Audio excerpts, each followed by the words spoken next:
So much, everyone, for joining us today for what is now the third webinar in our Cedars, Sinai, Kerlan, Jobe AYSO series designed to care for our athletes on and off the field. Today's session is titled Soft Muscle Tissue Injuries and Prevention in Young Athletes. And we are very excited to be joined by Dr. Natasha Trentacosta, who is an orthopedic surgeon based in the Los Angeles area. And through her specialized training in pediatric and adult sports medicine, she has provided sideline and training room coverage for local high schools, colleges, and also assisted in the care of our professional teams in the area, Angel City FC, Los Angeles Galaxy, and also worked with the men's and women's US national teams. So a breadth of experience in soccer-specific treatment. Personally, she has a strong passion for keeping children active and safe in sports, so very in line with AYSO, and of course, returning them back to their full potential when they face an injury of any kind. And just before I hand the clicker over to Dr. Trentacosta, a couple of housekeeping notes. We will take questions throughout the webinar, so please just add them to the Q&A. And then our producer, Karen Mihara, who's in the background working diligently to keep up with everything, will curate some questions and we'll present them to Dr. Trentacosta at the end of the webinar. And for those that want to share this with their region or teams or area, this will be recorded and we'll put it onto YouTube and send it out to everybody else who registered so that you can have access to it. So welcome, Natasha. It's all yours. Thank you. Thank you, Scott, and thank you to the AYSO for inviting me here to speak tonight. I look forward to, hopefully entertaining you with this topic. And if you have any questions, like Scott said, feel free to shoot them over to Karen in the chat.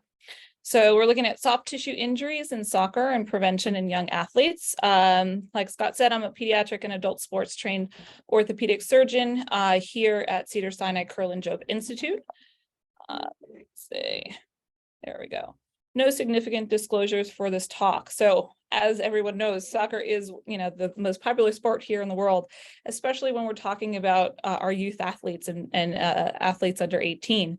And there's so many beneficial health effects that we see with this sport, with cardiovascular exercise, socialization and psychological health, improved mood, weight bearings, exercise, so increased bone mineral density and strength. And especially for our young female athletes, soccer can be such a great sport physically and mentally. But as with any sport, there's a risk of injury, and we do see more so injuries in match play rather than training. So fortunately, there has been prevention programs that have been developed, particularly for soft tissue injuries, such as ones we'll be talking about today. So it's important to know that they exist, and more importantly, for implementing them with our young athletes. So soft tissue injuries, what is a soft tissue injury? It's when there's a trauma or an overuse occurring to muscles, tendon, or ligaments in the body. It's one of the most common injuries we see in any athlete, but also especially in soccer when we do all these epidemiological studies. This is the number one complaint that comes up. So muscles are those body tissues that we know of that consist of these long cells that contract to produce a movement across a joint. Here I'm circling that quadriceps muscle around the knee. Tendons are what's going to be connecting the muscle to bone. So here, this is the quadriceps tendon connecting the muscle to the kneecap, which is the patella. And it connects the muscle to bone and transmits that mechanical force by the contracting of the muscle to the bone. And ligaments are the third important soft tissue that we often talk about.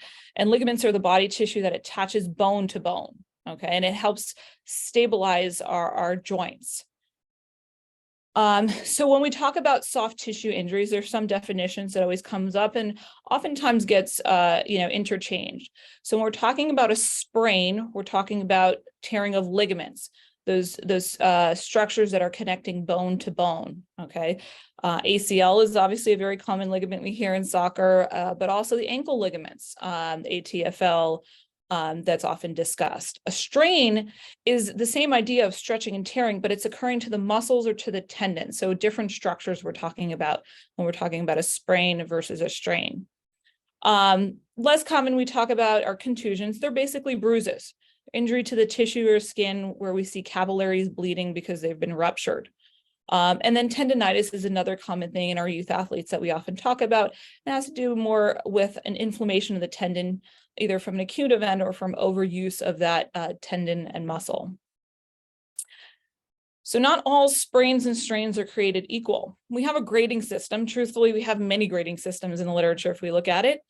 Many different systems and classifications have been derived. Some of it talks about the gross, what they look like grossly in terms of tearing. Some have to talk about how they look like on imaging. But essentially, most systems go by a 3-number system, grade 1, grade 2, and grade 3. The higher the number, the worse the tear, okay? So I sort of threw up some images there for you to look at. Is we're talking about a normal ligament here, some minor stretching of the ligament in a grade 1 sprain, some partial tearing, and then complete tearing in a grade 3, and similar in a muscle, to give you a sense of when we talk about that. So what about timing of injuries? Most of the soft tissue injuries that we see are acute, meaning they happen from a singular event. Okay, about 2/3 of the injuries we see, and anywhere from half to 2/3 to 3/4 of those are from contact with another player, contact with the ground or ball, and then another 25 to 50%, depending on where we look in the literature, can be attributed to non-contact. Okay, and that's sort of like the picture on the bottom. Where we have this player, no one's hitting him or touching him, but his knee is falling in from pivoting to get that ball. And then we have injuries that are not necessarily from a specific event, but they're from overuse. And these are usually about 1/3 of the soft tissue injuries that we see in soccer players. They're from micro traumas that result from repetitively using that same body part over and over again.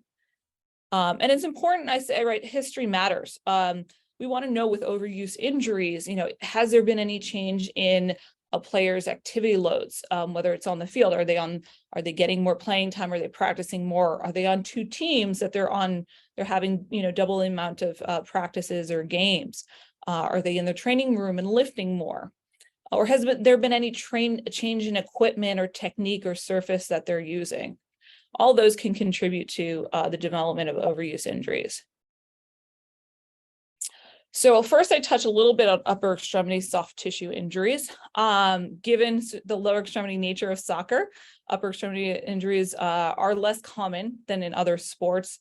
We see about 3% of all time loss injuries in professional soccer athletes are attributed to upper extremities. But when we look at our younger athletes, children under the age of 15, there's a higher proportion of upper extremity injuries. And as you would expect, goalkeepers tend to be those that are injured more commonly, 5 times more than we see in the outfielders. And it tends to occur more so with trauma, falling onto the ground or collision with the ball or player. So when we look at the shoulder, common soft tissue injury we'll see is a sprain of the AC joint. This is where our collarbone, okay, is coming over here. We see that swelling. The collarbone is connecting to a part of the shoulder blade, we'll call the acromion. And if there's a fall on the shoulder, oftentimes we can start to tear those ligaments that are holding that joint together. It can cause a sharp pain in that front of the shoulder. You may notice a player with swelling in that area, pain pressing over that area. A good quick thing is, of course, resting it, icing it. Maybe if there's a sling around to help immobilize that shoulder, it's always good to get it evaluated by a doctor for x-rays. That's actually how we grade AC sprains, but it's also important to rule out a fracture. Kids actually have a growth plate in that area, and particularly the younger ones can actually fracture through that area instead of sprain the joint. So it's good to rule out. And then I sort of grouped elbow, wrist, and hand. These are actually very common too in soccer players. When there's a fall in the elbow, wrist, and hand, sometimes a soccer ball, similar to basketball, can hit the finger and quote unquote jam the finger, and you think it's just a minor injury. The joint can be swollen, bruised, tender, limited range of motion. It's important to splint it and ice it as soon as we can. But it's always important. I always tell all my patients to come in and make sure they get x-rays if they think they jammed their finger, because sometimes it's not always a jam and there can be an actual fracture there, like we see in this x-ray here, is we have a young player who has open growth plates. But the swelling from the finger is actually from a fracture through the bone, not just an injury to the soft tissue. And that's important to know in case there's a worse x-ray image than that. It's actually a good one. Okay, another common for moving down the body is going to the hip and pelvis. And anywhere from 8 to 18% of all soccer injuries we see occur here in that pelvic region. The risk factors, as with any injury, can be with previous injury or muscle imbalances that we see amongst the muscles around the hip and pelvis, or the hip and pelvis in relation to the abdomen, which is also attaching onto the pelvis. So core muscle weakness can play a role in this. Poor preseason training has shown in the literature to also be a risk factor, as well as the maturation state and growth spurts of athletes. So this is just a quick sort of scheme of the hip, and you get to see all of the different muscles of the thigh that are attaching onto the pelvis, our hip flexors and our quadricep muscles and our sartorius, and those adductor muscles when we think of a groin sprain. So the injuries that we see around the hip and pelvis are tendon strains. They often occur with a specific injury acutely, like kicking or sprinting or slide tackles. And athletes will often remember that specific event when this happens. It's when that a tendon that's attaching to that hip pelvis area gets overstretched by the action and causes to a certain degree some tearing of that tendon. Pain, swelling, bruising can be seen. And there's localization to either the groin area or there's other parts around the pelvis. They may point more toward the hip or to the top of the crest of their pelvis, depending on what muscle tendon specifically they've pulled. And because these are associated with muscles that are traversing the leg and the thigh, they may have difficulty walking after injuries like this. Immediately, we do want to rest it, ice it, compress it if we can with some ACE wrap and elevate. If there's crutches around, we don't, anytime the kid's limping, we always want to put them on crutches. And then we want to get x-rays of the pelvis. I know I'm talking about soft tissue injuries, which essentially aren't supposed to be bony injuries, but in kids, sometimes soft tissue injuries do end up translating into bony injuries because sometimes it is not a sprain and it's actually a fracture. So what do I mean by this? So I'll show you. So many different muscles, tendons can get strained in the pelvis. You have your adductor longus is the most common. That's that inner groin, inner thigh muscle that we always think of, and it inserts on the pubic bone in the front of the pelvis. The quadriceps are inserting also on the front of our thigh. It's made up of 4 distinct muscles, as well as a slew of other ones, including the abdominal muscles that are coming from the top and attaching on that crest of our pelvic bones. But I provided this image because I always get x-rays, especially in my 15, 16-year-old males that come in with what they think is a groin pull, or a strain of their hip flexor, because it's around that age when they're growing, but their growth plates haven't quite closed, that they can get what's called an avulsion fracture. Okay, and you can have the other side to compare of normal. Okay, this is where actually the iliopsoas, which is our hip flexor muscle, is coming down from inside the pelvis and attaching on this bony bump of the hip. And you can see here, there's this bony flex that's elevated. And it's because instead of tearing and straining the tendon, instead what happened is the piece of bone ripped off instead, because that's the weaker link in this whole process. And that can happen with the hip flexors. It can happen with the hamstrings in the back as well. And there's other areas on the pelvis, because I'll show you another picture that shows, I think it comes next here. You can see all of the different insertion sites of the muscles of the pelvis, as well as the abdominal muscles that attach on that crest that can pull off. So that piece of bone tears away from the attachment of that tendon, and that effused apophysis, we call it an apophysis, these areas, it breaks off because of that sudden contraction of the muscle on that fixed pelvis. We typically see it in adolescent males because of the more powerful, stronger muscles, but they also have had these growth spurts and the muscles tend to be tighter on them. And the weak link, like I said, is this apophysis because it's made of cartilage. It hasn't quite fused yet. They may complain of hearing a pop at the time that this happens, as well as pain, swelling, limping, and even bruising. We pick it up on x-rays, but sometimes we need an MRI or CAT scan to better evaluate it to see how much it's moved out of place. Oftentimes we don't need to do surgery. We can just watch it heal, but we want to make sure it's not moved significantly out of place that will cause chronic problems. What other injuries in the soft tissue do we see in the hip and pelvis? Sports hernia, or what other some people will call athletic pubalgia. This is more of a chronic issue, not an acute issue that we get from sports like soccer that involve kicking and twisting while running. Patients often complain of pain over that groin or lower abdominal area. It tends to be higher than more into the pelvic area than when we think of a groin pull. It sometimes can be associated with numbness and tingling in the groin or testicular area because of pressure on the nerve that's traversing those tissues. And it's not, even though we call it a sports hernia, it's actually not a true herniation of tissues.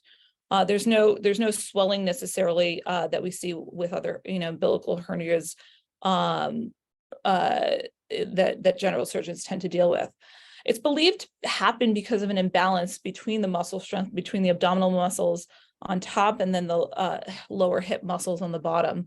Immediately, it's good to rest it, ice it, compress it if you can with some compression shorts. It's important to be evaluated by a doctor to make sure it really is not a true herniation or something more significant. Physical therapy is often prescribed as well as anti-inflammatories first. Another more benign condition is something called snapping hip syndrome. I probably see it more so in females than in males. It's chronic in nature, and often, like I said, does not cause pain, but it can cause this click or snap that patients will complain about when they move their hip in flexion and extension. But if it happens repeatedly, it can cause inflammation as that tendon and muscle is snapping over the bone and therefore then cause pain on presentation. If it's painful, oftentimes anti-inflammatories, icing can help. Physical therapy, which involves stretching of those muscles, can help. And rarely do we ever do injections to try to decrease inflammation if needed. If it's not improving, it's often important, or if it's painful, to see a doctor so we could better evaluate it. So as we move down now into the thigh, this is about 30% of all injuries when we talk about the thigh, and causes the majority of days lost from competition in soccer. Previous injury and muscle imbalances, particularly between the quadriceps and hamstrings, can be risk factors, as well as fatigue at the end of a game and sprinting and kicking. So here's sort of a gross picture of the front and the back of a thigh, and you see all the muscles, essentially quadriceps on the front and hamstrings on the back. There's other muscles as well, like we talked about the adductors on that inner thigh. So injuries that we see in the thigh and the soft tissues. Here we're really dealing with the muscles. So we're talking about strains, muscle strains of the thigh. Similarly, it often occurs with a specific injury, kicking, sprinting, slide tackle, or collision with another player.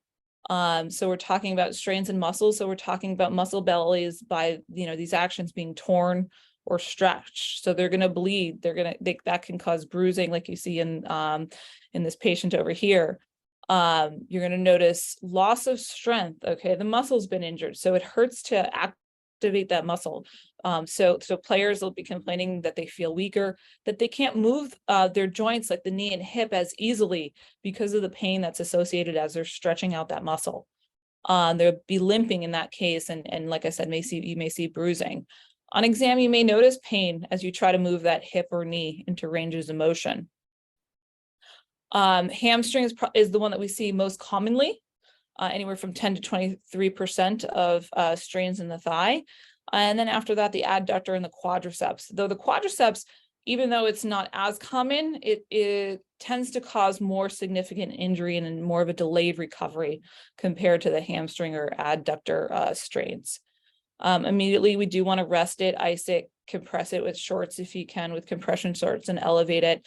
Athletes shouldn't be limping. If they are, they should be on crutches to help offset that leg. But it's important to get evaluated by a doctor in order to make sure nothing else is going on. Things that can happen with strains, two things, they're not super common, but they can happen. I've seen it particularly in soccer players. For the first one is hematoma formation. What we're talking about is blood collection forming, muscles bleeding. So it can then form a pool of blood, which you can sort of see here in that first picture. This is actually an MRI image of a normal thigh muscle, and then here's the quadricep muscle. And then this white stuff is fluid. It's the blood that's formed from the tearing of this quadricep. And you can see how it's filling up that space and essentially becoming a space occupying lesion. That hurts. In rare occasions, it can cause something serious that requires us to evacuate that space. But it can become painful, unfortunately, for athletes. And the other thing that can happen is this myositis ossificans. What that means is from the action of the trauma to the muscle is sometimes bone will form. There's case reports out, that we see it more so with bigger traumas, but it can happen even in football and soccer players as well. And sometimes we have to treat that because those bones can be painful. So delayed recovery from strains in the thigh are associated, like I mentioned earlier, with the quadricep strains, more so compared to the other muscles, if it's their first injury or if it's from a contact injury. Another soft tissue injury we see in the thigh are these Morel-Lavalley lesions. It happens when there's a contusion to the thigh. There's a collision, particularly a shearing force, whether it's the thigh with another player or the thigh with the ground. And what happens is it causes separation of that fat layer, which is just underneath the skin, and the underlying muscle fascia or IT band on the outside of the thigh. And that then can create fluid to be filled into that dead space, whether it be blood or some lymph fluid. And it can cause a swelling, almost like looks like a golf ball over here or a tennis ball that forms specifically. And this is what it looks like on MRI. This fluid-filled sac that's, just above and not actually in the muscles themselves. And like I mentioned, it's from a high impact or shearing force, kneeing, tackling, falling on it. Resting, icing, and crutches are important, especially if limping, but a doctor should evaluate to decide next steps, what to do. It all depends on the size, if it needs to be evacuated or if we can watch it and see if it resolves on its own. And then we move down to the knee. The knee and the ankle are the most commonly injured sites in soccer players. Up to 18% of severe soccer injuries presenting to the emergency department are of the knee. And risk factors are a previous injury. We hear a lot about core neuromuscular control when it comes to the knee, fatigue at the end of the game, specific movements like cutting, turning, landing, and defensive tackling. So the anatomy of the knee, when we take away, sort of that skin and peel it back, is we see lots of ligaments, in the center, and tendons. The muscles are really, above and below. We're talking really here about the joint. And so when we look at the sprains in the knee, so we're talking about ligament injuries. Okay, you always hear about the anterior cruciate ligament, the ACL. It's very well known, very devastating injury for soccer and other athletes. I won't go into, obviously it's a whole lecture in and of itself, but you could have partial or complete tears, and it happens from quick cutting movements, like stopping and starting.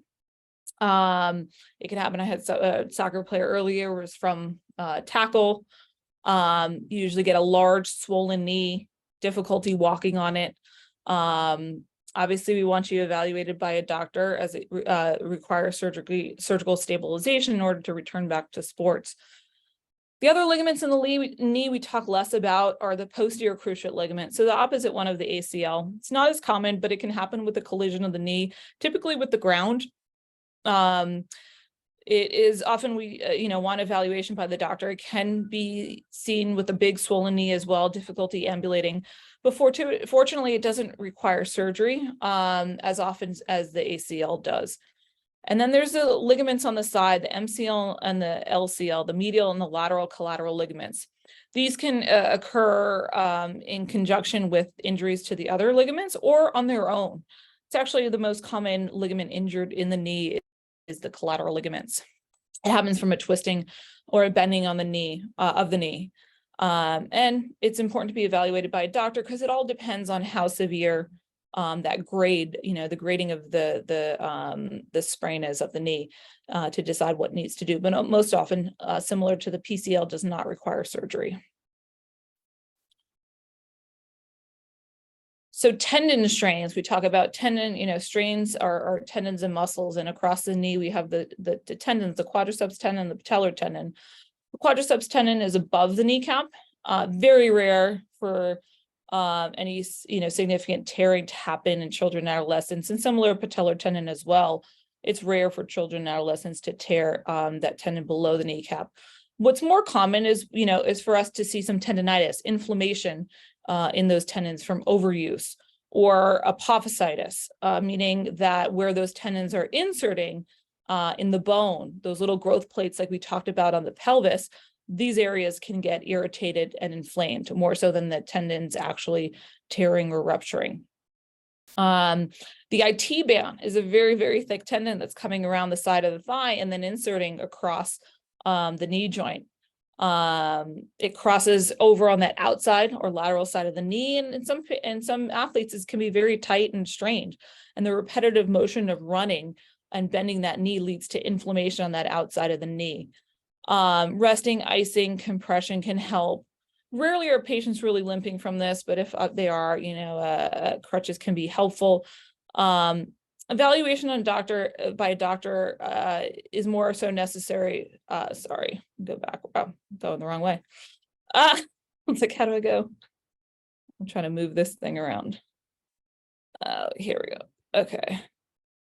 The evaluation by the doctor is more so helpful, not in terms of getting the IT band syndrome to improve, because that's really about therapy, rest, ice, but to figure out why it happened, to figure out, make sure that the mechanics of the lower extremity are not off, and to encourage the physical therapy to work on stretching if needed.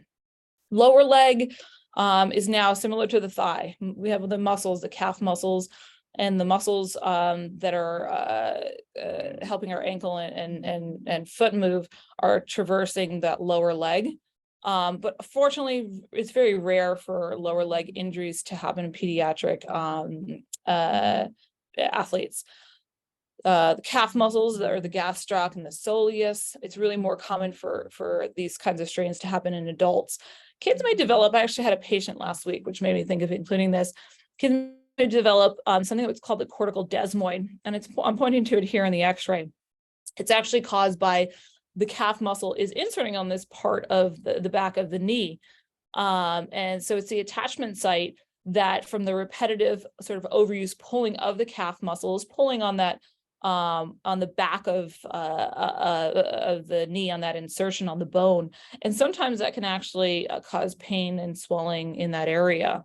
It's basically like a traction injury, similar to, but not as severe as we were talking about in the pelvis. And then we go down to the ankle and the foot. Like we talked about, this and the knee are the most common injury sites for soccer players. 21% of high school soccer player injuries are of the ankle in one study we were looking at. And 77% of those ankle injuries were ankle sprains. Ankle sprains are super common. Comes through my office multiple times a day, let alone multiple times a week. Risk factors are previous injuries, patients who tend to have looser joints, whether that's from recurrent injury or from more genetics. Fatigue toward the end of the game, or uneven surfaces have also played a role in ankle injuries. So the big thing when we talk about the ankle really are the ligaments that are traversing the joint and connecting the bones of the ankle. Those are what's getting injured. And it all depends when we talk about sprains of the ankle, so tearing of the ligaments that are holding the ankle together, depends which way that ankle is twisting, that then sort of confers the type of injury that we have. So it's caused by a rolling or twisting of the ankle.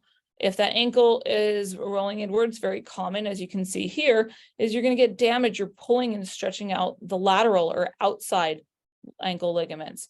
If the opposite is happening and you're rolling that foot, outward, that inner deltoid ligament is what's going to get injured and sprained.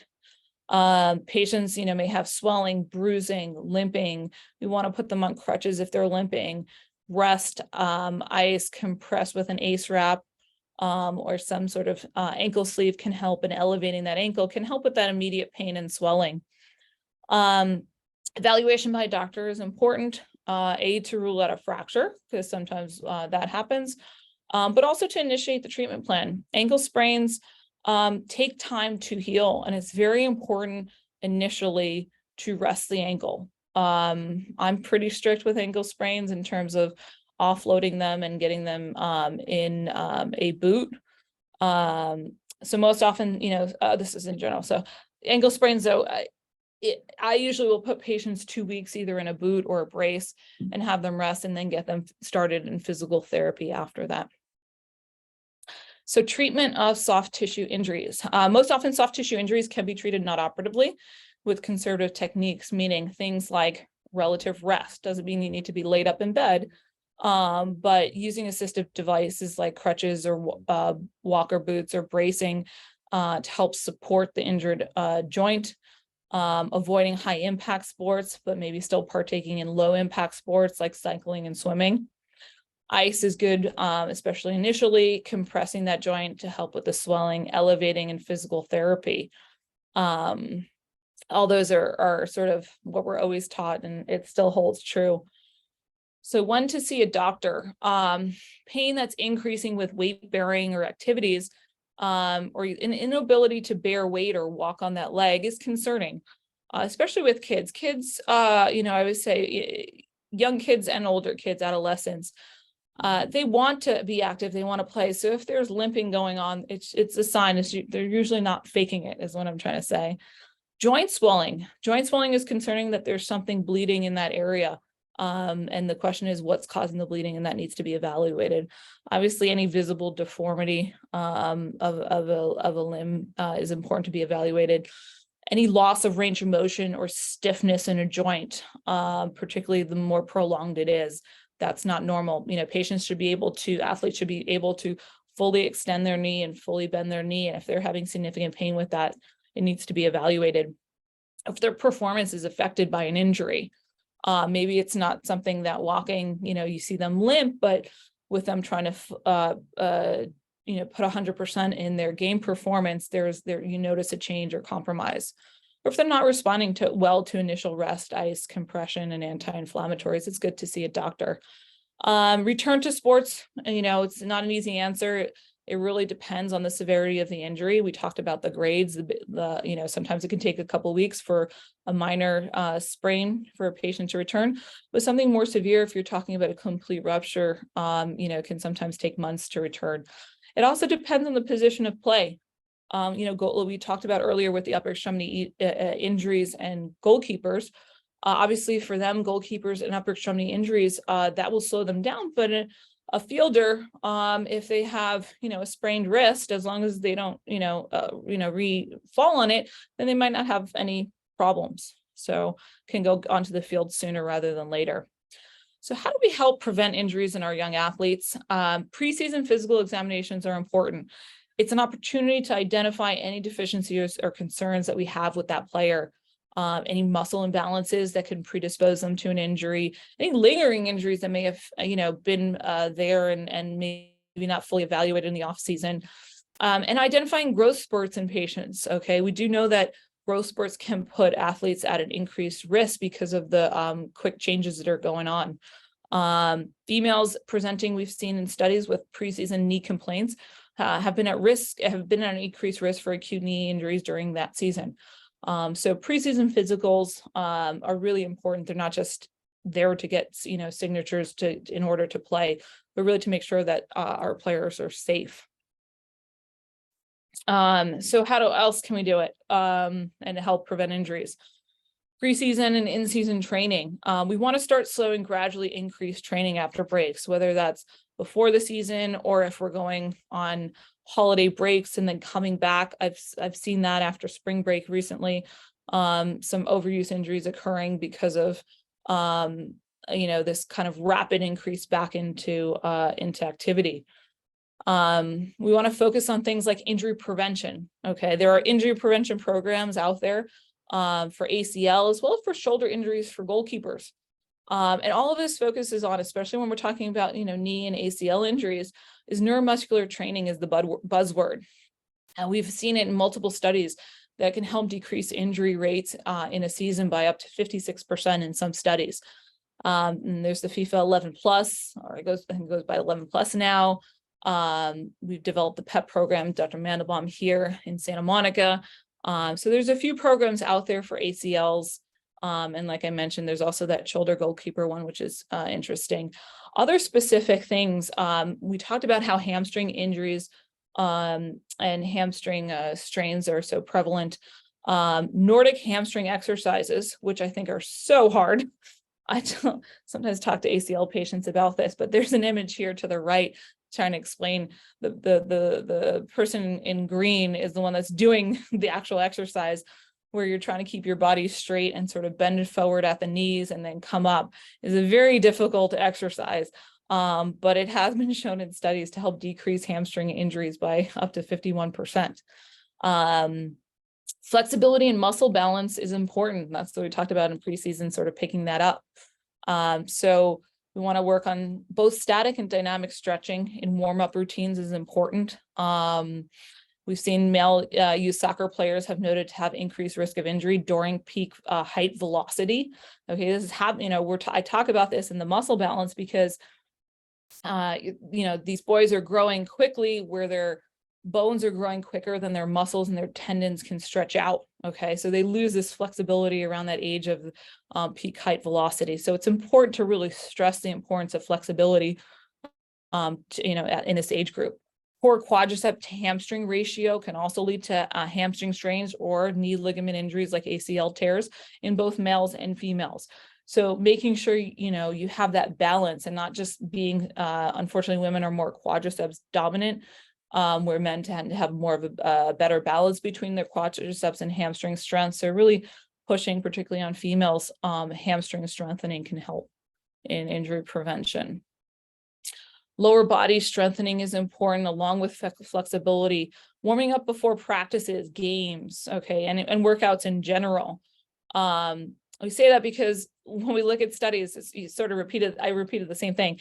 Injuries tend to occur more so in the initial or final 15 minutes. So it has to do with not being ready during those initial 15 minutes or not listening to your body when you're fatigued during those last 15 minutes. So it's really important to listen to your body, to warm your body up before significant exercise.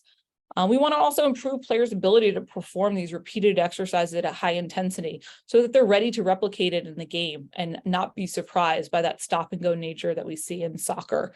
So we want to make sure that we present those scenarios and practices for them so that they're ready. Explosive training with soccer-specific drills and plyometric exercises is important in soccer. We want to teach proper cutting techniques and postural control during these techniques so that we're not putting that body at risk.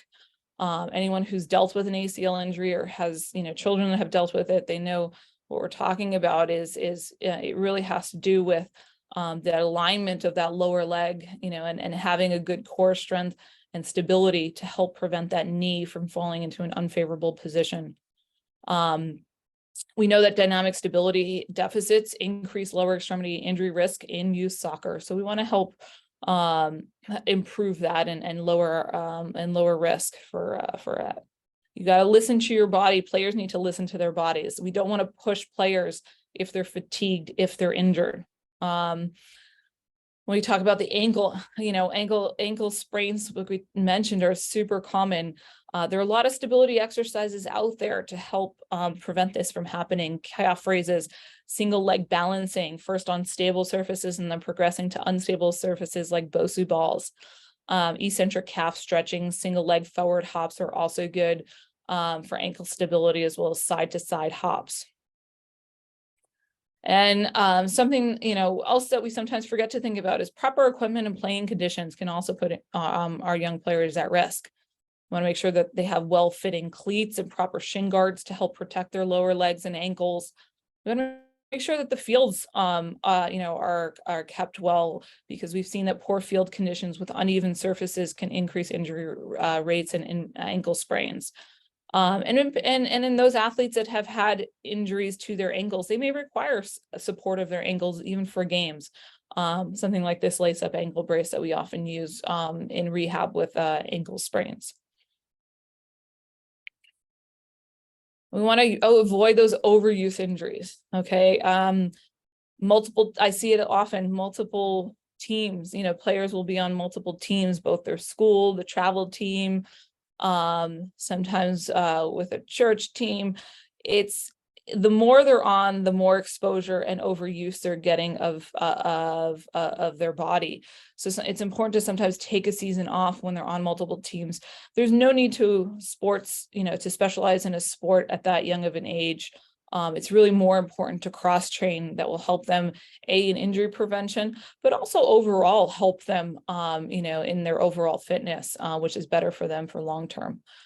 We've seen that female soccer players between 12 and 15 playing more than one team had an increased risk of lower extremity overuse injuries.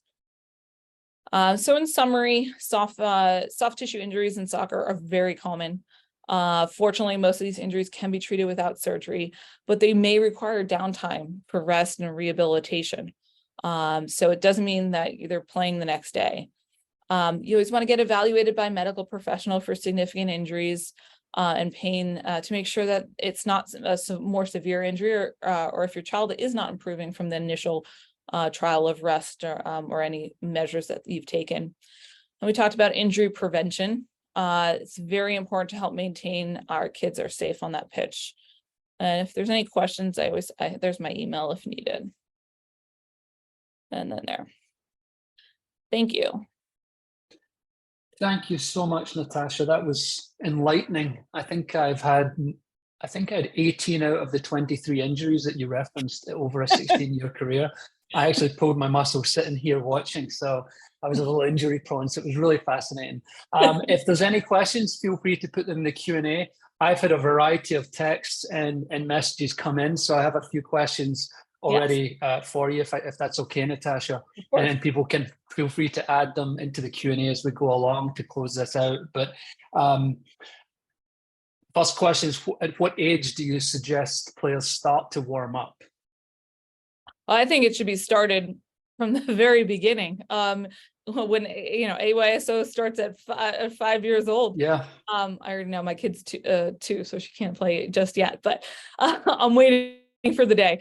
Okay. But I start it young. It becomes a habit. Not that it's necessarily there for true injury prevention, but you're teaching them early on proper techniques, and I think that's the most important part. So get into the habit and the routine and the expectation of warming up and then increase it. Okay. You'd mentioned in the warm up both static and dynamic stretching. Yeah. Is there a this I know this sways either every few months. There's a lot of arguments and arguing in the literature over what's better, what's not, static or dynamic. I think when I look at the literature, when we talk about, there's a lot of bad mouthing of static stretching. I think when we look at the literature, if it's for too long, so holding static stretches for more than 30 or 45 seconds has been maybe proven to give us more problems. But I think I usually recommend both, starting with short static stretches in the beginning and then moving on into dynamic stretching following. Okay. Got you. And there's a question coming in from the chat here, and it's similar to what someone had asked prior, but what age is it appropriate to start to specialize? $1 million question. I know. Yeah. There's no right answer. It's a tough question. It's, especially when they're growing and they're going, their bodies haven't fully matured, their bones haven't fully fused yet. So there are all these weaknesses at the growth plates that these overuse injuries can cause significant injury. So, I mean, even after technically we see UCL injuries in pitchers and teenagers and Tommy John surgeries. So honestly, I don't know if it's so much an age thing as much as it is what's the best way to put it? I mean, if you're LeBron James, in high school, are you going to make him play soccer? But you look back at, their career, Michael Jordan, they were playing multiple sports too. It's, I don't think sports specialization is ever really necessary until you get to the college level. I think that up until then, youth, high school, yes, enjoy the sport that you hope to pursue even further, but in the off season, pursue another sport that complements it. Right. In that way, you're developing a kind of wide base of motor skills and strengthening and balance, right? It's more balanced. Yeah. Better. And that's, ultimately better for you as an athlete in the long term. Yeah. And I think a lot of the top athletes are recognizing that they did play multiple sports to develop that. Okay, so now we're getting pretty detailed in some of these. I might need someone to help translate. But Diego's question, if you have a 3rd degree anterior talofibular sprain, yes, what is the success rate of ligament replacement operations? Wow. Okay, so it's basically a very bad ankle sprain is what he's saying. Okay, all right. To translate, yes. Okay, very bad, lateral, ankle sprain. So most ankle sprains, we do not operate on, even if they're, grade 3. The ankle's an interesting joint. The way, and I showed the picture before, I made it almost seem, let's see if I go back, made it almost seem simplistic that if you invert your foot, you're gonna, tear the outside, and if you evert your foot, you're gonna tear the inside. But the truth is, that's where the injury starts, and then it tends to wrap around in a circle. I'm not very good with managing this thing. I thought I was on the arrow, and then I started talking, and I fell off the arrow. So it will start with one ligament, and then it usually wraps around to the back of the ankle. Oh, here we go. Okay. So I was saying is that when you invert the foot, it almost looks like, okay, all you're going to do is tear, ATFL out here. But what the truth is depending on the severity, yes, this can be torn, grade 1, grade 2, grade 3 being complete tear. That's a grade 3 complete tear. It does not mean we're going to do surgery on it.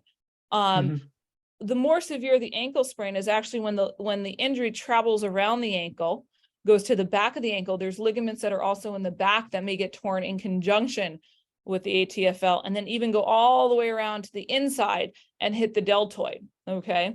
Then now you're talking almost like a circle. All of those ankles have been created, ankle ligaments have been rendered unstable.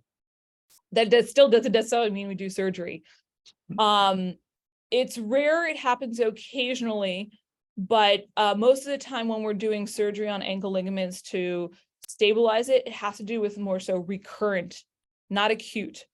So like an acute grade 3 ATFL sprain can be still treated non-operatively.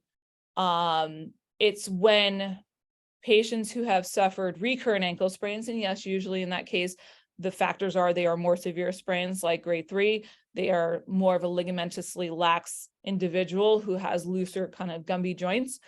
And despite physical therapy and the bracing that I sort of showed you with sports and activities, they're still having these injuries and rolling their ankles and sitting out.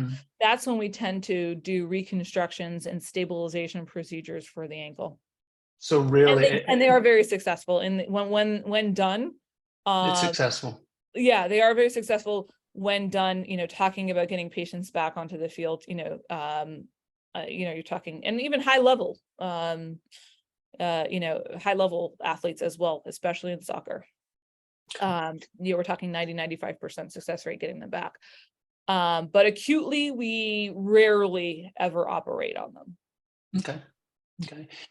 Question from Sharon, another detailed medical opinion. When would you say is a good point in time to consider that a player may be suffering from Osgood-Schlatter's disease? Oh, that's an interesting one. Okay, so Osgood-Schlatter, what Osgood-Schlatter is I talked a lot about apophysis, these growth plates where tendons are inserting. And that specifically has to do with the knee where the patellar, actually I'll go back to that image, where the patellar tendon is coming down and inserting on the tibial tubercle here. So in kids who, we see it in soccer all the time around usually like 11, 10, 11, 12-year-olds. So instead of tearing their patellar tendon that adults can do, what they're doing is they're constantly pulling traction and pulling on their tibial tubercle, and that's the weak point, and it gets irritated and inflamed. It's usually very easy to diagnose for trainers, for coaches, for parents. They'll have pain in the front of the knee. It's very focal to this area that's at the top of their shin bone, below their kneecap. Sometimes they'll have swelling in that area. What was exactly the specific, let's start talking about Osgood-Schlatter. When is a good point to consider? Oh, yeah, I guess okay. At that point. I mean, it's an overuse injury. So when you have, it's often if it's not an acute fall on it, acute fall on the knee, it's a good diagnosis to, sort of give to that scenario of a child in that age with those symptoms. Can that area be broken off traumatically? It's possible. In soccer, you would see it more so with, and it tends to happen in the older adolescents. You're talking like 14, 15, not in the 10, 11-year-olds. But like if two players are going to kick for a ball and, they have that sort of stop because they're both kicking it at the same time and they have that big force on their quadriceps. Something like that kind of force can cause that tibial tubercle to rip off, but it's going to, and that you're not going with Osgood-Schlatter with that diagnosis because it's an acute trauma. You're probably going to see a very large swelling there and the patient's not going to want to walk on it. Osgood-Schlatter athletes will walk on it. They may limp after, an activity, but it's not this acute, sharp, large pain that you see with like an acute fracture. Last few questions here. Little less detailed. At what age is it appropriate to start weight training? Oh, that's a good question. So weight training, I actually don't mind starting it with early adolescence as long as the weights are kept low. And it's important. The reason I like it is sort of what we talked about before with even, 5-year-olds learning warm up is the idea of getting into good habits and good form. In terms of increasing the weights, you want to start maybe looking at more, older athletes in terms of, higher conditioning and higher weights with conditioning, I should say. But, starting in young teenagers, I think is appropriate as long as you're monitoring their form and they're doing it properly. And you're watching, and progressing weight appropriately and not pushing. Okay. There's a detailed question here, but I'm going to summarize it. It's related to what you talked about earlier, the increased rate of ACL injuries in females versus males. Yes. You mentioned quadricep dominant, but is there other factors at play here? And what should we do in terms of prevention and preparation? There are so many factors, unfortunately, at play. Some are modifiable, some are not. One of the best modifiable factors we have is the neuromuscular control that we talked about. Females tend to just naturally land and cut and pivot with worse biomechanics, lower extremity biomechanics compared to men. Our knee wants to fall inward as opposed to stay outward or straight. And that puts us at risk for tearing our ACL. So the point of these neuromuscular training programs that I talked about, like the 11 plus or the PEP program, is about, yes, stretching and plyometrics, but it's also about the idea of, repetitively, you're supposed to be doing it with proper mechanics, and it has to become a habit. I know we keep talking about habits here, but especially for these females. And when I'm talking to my ACL recovery patients, I tell them to like do it in the mirror so that they see that their knee is, their hips over their knees over their ankle when they're doing things like squats, or lateral movements. And that I want it to become just a second nature, so that in the practice game setting. So that's one thing. We think that there's a hormonal factor that plays into it. I'm working here at Cedars on actually the potential benefit that oral contraceptives may have in helping to control some of the hormones that go up and down with the menstrual cycle, to see if that can help with an injury prevention as a possible another modifiable. And then there's just some things we can't change. Okay, women's hips, female hips are wider, and that changes the dynamics of the way that our lower extremity goes. We can't change we can't change that. Some things on the internally, we think that the women's where the ACL is going through, what we call the notch, tends to be more narrow compared to men who have more of an arch. So it gives them more space.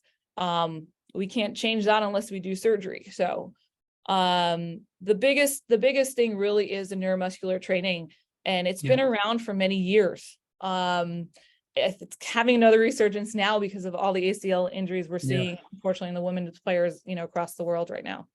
Yeah, we have the FIFA 11 Plus on the website, Coach's Clipboard, and we're going to re-energize the attention to that, because it's a wonderful program in terms of how we can integrate it into a training session, because it can be quite a long period. It's like 20 minutes to do it. So when do you fit that into a regular training program? A couple of final questions for you just before we go. How or is it possible to prevent tendonitis injuries, or what can be done to help recover successfully from tendonitis? Yeah, tendonitis injuries prevention is similar to the stuff we talked about in terms of flexibility. Is a big thing. Tendonitis tends to happen when joints are tighter. It's the stuff that we see when kids are done growing and their growth plates are closed, the older adolescents. Now the pressure is going to go more so on the tendon.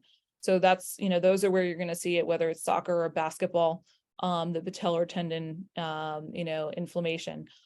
So, a good training programs, working flexibility into there.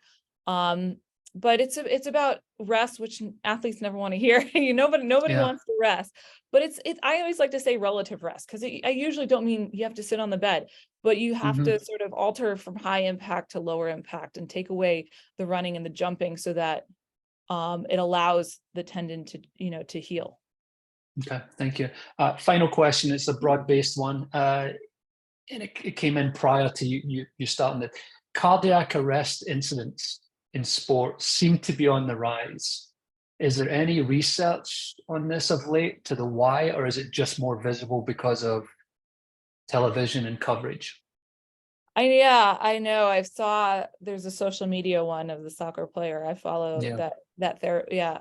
So I've seen that, and that threw me off, because I don't know if I didn't pick up quite yet what exactly happened. I'm not sure if he's talked about what the etiology of it was. And obviously we've seen it in professional players too.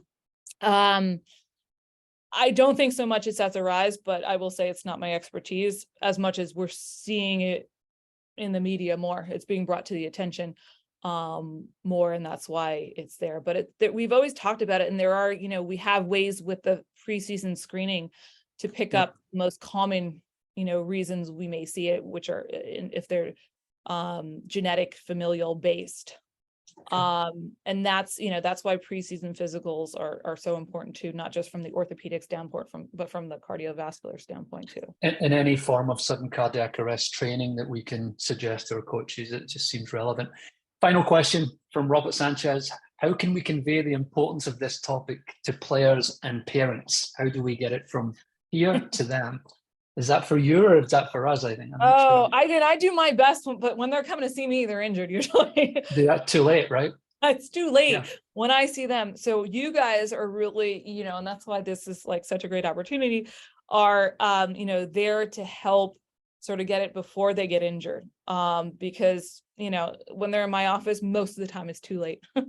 Not always. Sometimes I see them for minor things, and I spew my ACL prevention, talk on, female soccer players all the time, even though they're there for like a wrist sprain.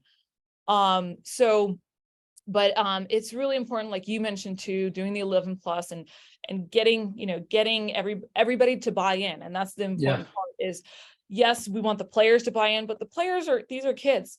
To get them to, to get them on board, we have to have parents on board, coaches on board, trainers on board. We have to have, all our therapists, everybody that's available and helping to buy into this and to help implement it early on. Yeah, I think that this is a great example of something that we have, we started to do with Cedars, Sinai, Kerlan, Jobe, and bringing it to the forefront, having the discussion, drawing awareness. I think what we have to do now is work out creative ways to implement information to the athletes. Because as you say, they don't want to sit there and hear, a medical presentation, but they want to know how to do it and be safe. So, well, I'm going to wrap it up there, Natasha, because it's on the hour and I don't want to take more of your time. I just wanted to thank you on behalf of everyone at AYSO, all of the administrators, all of the players and the coaches and the volunteers and the referees. It's been a wonderful presentation. Could you put your email back up there again for us, at the end, so that we can share that with them that wants to drop you a line? And to the question of will this be available, it absolutely will be available. We'll put it onto YouTube. We'll put it out there for people to share and take advantage of it. But on behalf of everyone, Natasha, thank you so much. We've enjoyed Thank you for having me. your visit. Thank you. Take care. Bye.